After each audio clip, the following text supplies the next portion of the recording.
Have you ever stopped to think about why some memories stick around forever, while others just disappear? It's kind of wild, right? Well, today we're going to dive deep and figure out what's really going on inside your head from the very first moment you learn something to how it gets stored for good. Oh man, we've all been there. You shake someone's hand, they say their name, and literally 2 seconds later, poof, it's just gone. It's so frustrating. But here's the thing, it might not actually be your fault. It's more about how our brains are wired. So let's get into the science of why that happens. Okay, so let's take that name we just forgot and put it under a microscope.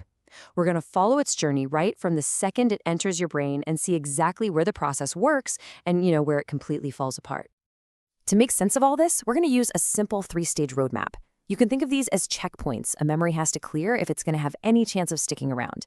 And it all begins with the first one, sensory input. So everything, and I mean everything, you see, hear, and feel hits this first stage. When you hear a name, it's like a super faint echo in your mind. If you see it written down, it's like that little afterimage from a camera flash. But here's the catch. This stage is unbelievably brief. We're talking a second or two, and then it just fades away. And this right here, this is the most critical part. Your attention is the gatekeeper. So if you're distracted, maybe you're already busy thinking about what you're going to say next, that gate stays shut. The memory never makes it past stage 1. It just vanishes. That's the exact moment the name gets lost. But if you do pay attention, congrats. That name gets through the gate and lands in your short-term memory. The best way to think about this part is like having a little mental notepad, a temporary space where you can actually work with information. Now, this mental notepad has one huge limitation. It's tiny. Research shows it can really only hold about 5 to 7 pieces of information at a time, and even then, only for about 20 or 30 seconds. This creates a serious bottleneck where new stuff is constantly coming in and just shoving the old stuff right out. So to stop that name from getting pushed out, you've got to rehearse it. But there are 2 ways to do this, and one is way more powerful. You could use what's called maintenance rehearsal, just repeating Sarah, Sarah, Sarah. It keeps it on the notepad for a minute. But the real key, the secret sauce, is elaborative rehearsal. That's where you connect Sarah to something you already know, like, oh, Sarah, that's my cousin's name. That connection is the bridge to making the memory last. And that bridge leads us to our final stop, long-term memory. Now, we're not talking about a tiny notepad anymore. This is more like a vast, sprawling library in your head with what seems like unlimited shelf space for stuff you can remember for days, years, even your entire life. And just like any good library, this one's organized. You've got your how-to section, which is your procedural memory. That's for skills like riding a bike. Then you have the things you know section, called declarative memory. This is split into your own personal story, your episodic memory, and your internal encyclopedia of facts, your semantic memory.